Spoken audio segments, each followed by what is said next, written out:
Bollywood silver screen presenting age of tomorrow. कहानी की शुरुआत में दिखाया जाता है कि धरती पर एलियंस ने हमला कर दिया है। इन एलियंस को मिमिक्स कहा जाता है। इंसान लगातार इनसे हार रहे होते हैं, इसीलिए पूरी दुनिया की जो आर्मी होती है वो एक अलायंस बनाती है, यानी कि साथ इन एलियंस से मिलने के लिए तैयारी करती है। इंसानों ने एक खास सूट बनाया है जो कि एक रोबोटिक सूट है, और अब दुनिया की जितनी बड़ी बड़ी आर्मीज हैं वो सब मिलकर इन सूट की मदद से एलियंस पर एक बहुत बड़ा हमला करने की प्लानिंग कर रहे होते हैं, और इस मिशन को नाम दिया जाता है ऑपरेशन डाउनफॉल। वहीं हमें मेजर केज को दिखाया जाता है जो कि एक पब्लिक अफेयर ऑफिसर है। वो लंदन में कर्नल से मिलने के लिए जाता है, जहां पर कर्नल उसे बताते हैं कि हम ऑपरेशन डाउनफॉल की पूरी तैयारी कर चुके हैं और उस जंग में तुम्हें भी जाना होगा। ये सुनकर केज को हैरानी होती है क्योंकि उसे जंग में जाने की, लड़ाई की कोई भी ट्रेनिंग कभी नहीं दी गई होती। और जब केज यहाँ से निकलने की कोशिश करता है तो उसे इलेक्ट्रिक शॉक देकर बेहोश कर दिया जाता है। अगली सुबह एक ऑफिसर केज को लात मार कर उठाता है तो केज देखता है कि वो उस जगह है जहां पर दुनिया के सभी सोल्जर्स इकट्ठा हो चुके हैं और कल ये सब के सब यहां से ऑपरेशन डाउनफॉल के लिए निकलेंगे। अब एक ऑफिसर केज के पास आता है। वो ऑफिसर अपने सोल्जर्स के पास केज को ले जाता है और अपने सोल्जर से कहता है कि अगर केज यहाँ से भागा तो मैं तुम सबकी खाट खड़ी कर दूंगा। कल ये हमारे साथ जंग में जाएगा। अगली सुबह दिखाया जाता है कि सब के सब जंग में जाने के लिए तैयार है। सब ने एडवांस रोबोटिक सूट पहने हुए होते हैं। अब जब ये उस जगह पहुंचते हैं जहां पर जंग हो रही होती है तो एलियंस इनके प्लेन पर हमला कर देते हैं, जिस वजह से सब के सब पैराशूट से ऊपर से नीचे कूद जाते हैं, जहां पर चारों तरफ अफरा तफरी होती है।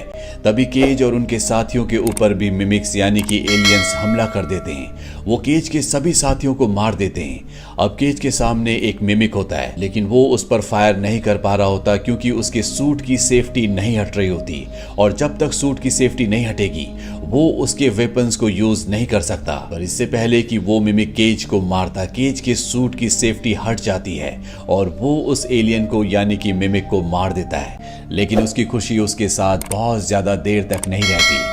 यहाँ पर एक दूसरा मिमिक आ जाता है जो कि बहुत ही बड़ा होता है। वो दूसरे मिमिक से पूरी तरह से अलग होता है, और जब वो केज को मारने के लिए उसकी तरफ आता है तो केज वहीं पर पड़े एक ग्रेनेड को उठाकर ब्लास्ट कर देता है, जिससे उस बड़े विशाल मिमिक की मृत्यु हो जाती है और उसका सारा का सारा ब्लड केज के ऊपर गिर जाता है। केज की भी मृत्यु हो जाती है और अगले पल उसे वही ऑफिसर लात मारकर उठाता है जिसने एक दिन पहले उसे लात मारकर उठाया था। केज की आंखें खुलती है। केज को लगता है कि उसने कोई सपना देखा है। उसके साथ वही सब चीजें घट रही होती है जैसे एक दिन पहले घटी थी। केज को यहाँ पर कुछ भी समझ में नहीं आता और जंग के मैदान में भी सब कुछ वैसे ही हो रहा होता है जैसे एक दिन पहले हुआ था। वो इंसान उसी तरह से मर रहा होता है और केज की एक बार फिर से यहाँ मृत्यु हो जाती है, और जैसी उसकी मृत्यु होती है उसकी आंखें उसी जगह खुलती है जहां पर ऑफिसर ने उसे लात मारकर उठाया था।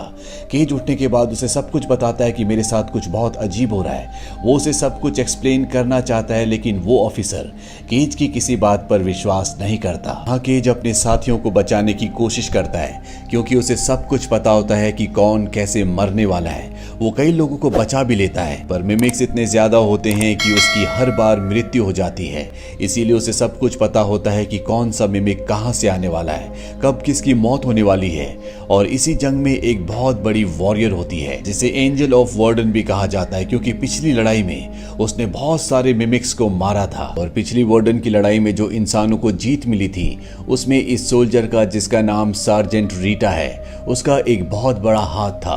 केज इसे बचाने की कोशिश करता है क्योंकि केज को पता होता है कि कौन सा मिमिक कब कहां से आएगा, इसीलिए उन सबको मार रहा होता है, जो देखकर सार्जेंट रीटा पूरी तरह से हैरान हो जाती है।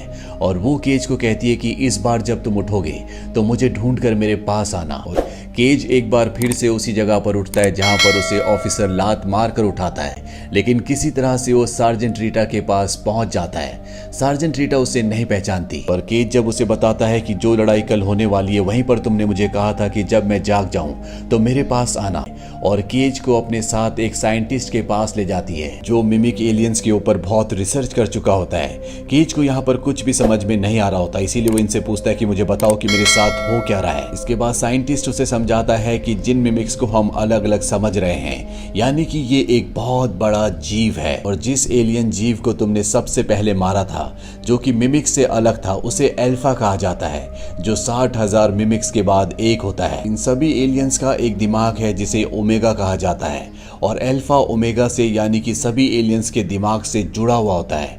ओमेगा के अंदर ऐसी पावर है कि वो दिन को दोबारा से शुरू कर सकता है, यानी कि वो चीजों को रिवर्स कर सकता है। और जब भी एक अल्फा मरता है तो उसका संकेत सीधा ओमेगा को यानी कि दिमाग को जाता है और दिमाग दिन को दोबारा से शुरू कर देता है।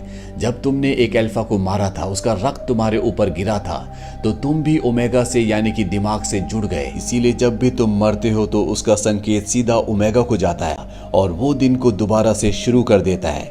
केज कहता है कि तुम्हें ये सब कैसे पता? रीटा उसे बताती है कि जो तुम्हारे पास है कभी मेरे पास भी था, यानी कि जिस तरह से केज के पास दिन को दोबारा शुरू करने की शक्ति है, कभी वो रीटा के पास भी थी, क्योंकि उसने भी एक अल्फा को मारा था। केज को बताते हैं कि पिछली बार वार्डन में जब हम जीते थे तो वो जानबूझकर हमें जिताया गया था ताकि हम ऑपरेशन डाउनफॉल करें, और इंसानों को लगता है कि डाउनफॉल से वो एलियंस का खात्मा कर सकते हैं, लेकिन डाउनफॉल एलियंस का खात्मा नहीं बल्कि इंसानों का खात्मा है, क्योंकि जैसे उनका एक अल्फा मरता है वो दिन को दोबारा से शुरू कर देते हैं और अगले दिन उन्हें पता होता है कि कौन सा एलियन कहाँ पे मरने वाला है, जिसके लिए वो पहले से तैयार हो जाते हैं और अपने एलियंस को, अपने अल्फा को बचा लेते हैं, जिस तरह से तुम अपने साथियों को बचाने की कोशिश करते हो। केज उससे पूछता है कि अब मुझे क्या करना होगा। रीटा उसे बताती है कि ओमेगा तुम्हें तुम्हारे विजन्स में दिखेगा और जब तुम्हें वो विजन्स में दिखे, तुम्हें उसकी लोकेशन का पता चले तो तुम मुझे वहां ले जाओगे और मैं ओमेगा को खत्म कर दूंगी। पर जब तक तुम्हें विजन्स नहीं आते तुम्हें हर रोज मरना होगा, लेकिन फिर भी मैं तुम्हें उस बीच से निकाल कर नहीं ले जा सकता जहां पर कल हम एलियंस का सामना करने वाले हैं, क्योंकि वहां पर बहुत सारे एलियंस हैं और मुझे तो जंग की ट्रेनिंग भी नहीं मिली, मुझे लड़ना नहीं आता। रीटा कहती है कि तुम चिंता मत करो, लड़ना मैं तुम्हें सिखाऊंगी, क्योंकि यहाँ से ना तो किसी ऑफिसर को और ना ही किसी सोल्जर को निकलने की इजाजत होती है। और अब रीटा केज को ट्रेनिंग करवाना शुरू करती है, जिसमें वो बहुत बुरी तरह से जख्मी हो जाता है।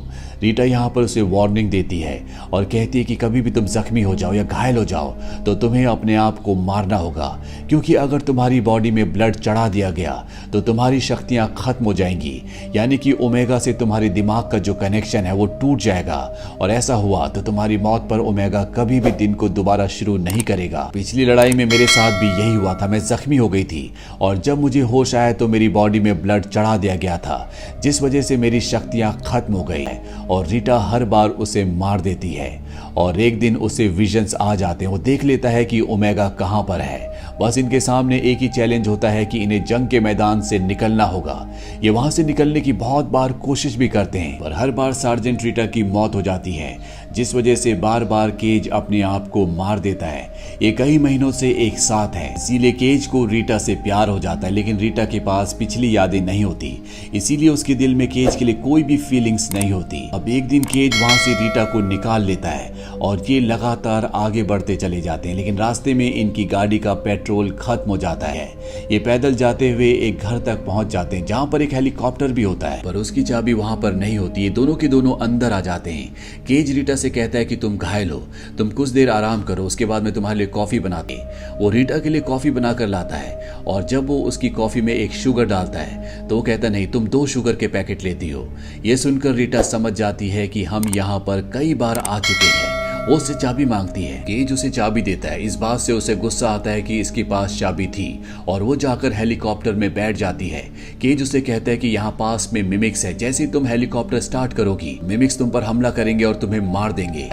केज कहता है कि काश मैं तुम्हें नहीं जानता, और जैसे ही वो हेलीकॉप्टर को स्टार्ट करती है वहां पर एक मिमिक आ जाता है। वो उसके हेलीकॉप्टर पर हमला कर देता है, जिससे वो बुरी तरह से घायल हो जाती है। मरने से पहले रीटा उसे बताती है कि मेरा मिडिल नेम रोज है, पर उसने नहीं बताया था। इसके बाद उसकी मृत्यु हो जाती है और तभी यहाँ पर एक मिमिक आता है जो केज को भी मार देता है और दिन दोबारा से शुरू हो जाता है। अब केज ने बार बार रीटा को मरते हुए देखा होता है, इसीलिए बहुत ज्यादा इमोशनल हो जाता है और वो तय करता है कि इस बार वो अकेला ही जाएगा। वो बीच से निकल जाता है और हेलीकॉप्टर लेकर उस जगह पहुंच जाता है जहां पर ओमेगा है। पर वहां जाने के बाद उसे पता चलता है कि यहाँ पर ओमेगा नहीं है बल्कि यहाँ पर अल्फा है जो उसे मारना नहीं चाहता है कि केज के पास भी वो शक्ति है जो खुद अल्फा के पास है। पर इससे पहले कि अल्फा उसका खून बहाता, केज अपने आप को पानी में डुबाकर मार देता है और जब उसकी आंख खुलती है तो रीटा और साइंटिस्ट के पास जाता है। जो मुझे विजन्स आए थे दरअसल वो एक ट्रैप था, वो मेरा ब्लड बहाकर मेरी शक्ति को छीनना चाहते हैं। अब इन्हें कुछ समझ में नहीं आ रहा था कि इन्हें कैसे पता चलेगा कि ओमेगा कहां पर है। अगर उस डिवाइस को किसी अल्फा की बॉडी में लगा दिया जाए तो उस अल्फा का दिमाग डायरेक्ट ओमेगा से जुड़ जाएगा और हमें पता चल जाएगा कि ओमेगा कहां पर है। रीटा कहती है कि हमारे पास केज है ना, क्योंकि वो भी एक अल्फा ही है। लेकिन इनकी सबसे बड़ी प्रॉब्लम ये होती है कि वो डिवाइस उसी कर्नल के पास है जिस कर्नल ने जबरदस्ती केज को यहाँ पर भेजा होता है। रीटा और केज किसी तरह से उसके ऑफिस में पहुंच जाते हैं। कर्नल केज को देखकर पूरी तरह से हैरान होता, ये किसी तरह से कर्नल से डिवाइस को हासिल कर लेते हैं। जैसे ये बाहर निकलते हैं तो कर्नल के कहने पर सभी सोल्जर्स इन्हें घेर लेते हैं, पर किसी तरह से रीटा और केज दोनों यहाँ से गाड़ी से भागने में कामयाब हो जाते हैं। गाड़ी में रीटा केज की बॉडी में उस डिवाइस को लगा देती है जिससे उसे विजन्स आते हैं और पता चल जाता है कि ओमेगा कहां पर है। तभी इनकी गाड़ी का एक्सीडेंट हो जाता है जिसमें केज घायल हो जाता है। उसकी बॉडी में ब्लड चढ़ा दिया गया होता है जिसका मतलब है कि उसकी शक्तियां खत्म हो चुकी है। केज उसे कहता है कि मेरी शक्तियां खत्म हो गई, अब मैं दिन को दोबारा शुरू नहीं करता। ये दोनों के दोनों यहाँ से निकलकर केज के उन्हीं साथियों के पास जाते हैं जिनके साथ केज हमेशा जंग में जाया करता था, लेकिन वो भी केज की बातों पर विश्वास नहीं करते। पर तभी वहां पर सार्जेंट रीटा आती है जो इन सब सोल्जर्स की रोल मॉडल है। उसे देखकर ये सब के सब केज का और रीटा का साथ देने के लिए मान जाते हैं। ये सब के सब उस जगह के पास पहुंच जाते हैं जहां पर ओमेगा है। ये उन पर फायरिंग करते हुए लगातार आगे बढ़ते हैं जिसमें सभी सोल्जर्स मारे जाते हैं। ये दोनों के दोनों अंदर जाते हैं जहां पर एक अल्फा होता है जो ओमेगा की रक्षा के लिए यहाँ पर होता है। केज रीटा से कहता है कि मैं उस तरफ भागूंगा और जब अल्फा मेरी तरफ आएगा तो तुम पानी में कूदकर ओमेगा को खत्म कर देना। पर रीटा केज से कहती है कि तुम जख्मी है, तुम भाग नहीं पाओगे। इसीलिए वो खुद तय करती है कि वो उस तरफ भागेगी ताकि जब उसके पीछे अल्फा आए तो पानी में जाकर केज ओमेगा को मार दे। जाने से पहले वो केज को कहती है कि तुम एक अच्छे इंसान हो, काश मैं तुम्हें और जान पाती। और इसके बाद वो दूसरी तरफ भागना शुरू कर देती है। अल्फा उसके पीछे जाता है। वक्त केज उस तरफ जाता है जिस तरफ ओमेगा है और जब वो पानी के पास पहुंचता है तभी उसे एक जोरदार आवाज आती है। वो समझ जाता है कि अल्फा ने रीटा को मार दिया। ओमेगा पानी की बहुत गहराई में होता है, साथ ही अल्फा को पता चल जाता है कि कोई पानी के अंदर ओमेगा की तरफ जा रहा है, इसीलिए वो भी पानी में आ जाता है। और इससे पहले कि वो ओमेगा तक पहुंचता अल्फा उसे मार देता है। पर मरने से पहले केज सभी बॉम्ब्स के छल्ले निकालकर बॉम्ब्स की बेल्ट को नीचे छोड़ देता है जो सीधा ओमेगा के ऊपर जाकर गिरती है जिससे एक जोरदार ब्लास्ट होता है। इस ब्लास्ट में अल्फा भी मारा जाता है। केज की बॉडी ओमेगा के ब्लड में तैर रही होती है और एक बार फिर से केज की आंखें खुलती है जो 2 दिन पीछे आ चुका होता है जब वो कर्नल से मिलने जा रहा था। यहाँ पर न्यूज में दिखाया जाता है कि पेरिस में एक ब्लास्ट हुआ जिसके बाद सभी मिमिक्स अपने आप ही मर रहे हैं, जिस वजह से अब एलियंस हार चुके हैं। मिमिक्स अपने आप ही मर रहे हैं और अब केज उस जगह जाता है जहां पर कर्नल ने उसे जबरदस्ती भेज दिया था और कोई भी उसे जबरदस्ती धोखे से वहां पर नहीं भेजता। देखता है कि उसके वो सभी साथी सोल्जर्स वहां पर पूरी तरह से ठीक हैं। इसके बाद वो उस जगह जाता है जहां पर वो हर बार रीटा से मिला करता था। रीटा उसे देखकर उसी तरह रूडली बात करती है जैसे वो हमेशा पहली मुलाकात में किया करती थी, लेकिन केज के होठों पर मुस्कुराहट आ जाती है क्योंकि रीटा बिल्कुल ठीक है जिससे वो प्यार करता है। इसी के साथ ये फिल्म, ये कहानी यहीं पर खत्म हो जाती है। IMDb पर इसकी रेटिंग है 7.9। इस फिल्म का बजट था $178 मिलियन और बॉक्स ऑफिस पर इसने कमाई की थी $371 मिलियन की। तो दोस्तों, अगर आपको हमारी ये वीडियो पसंद आई हो तो इसे लाइक करें, शेयर करें और चैनल को सब्सक्राइब करें। Thank you.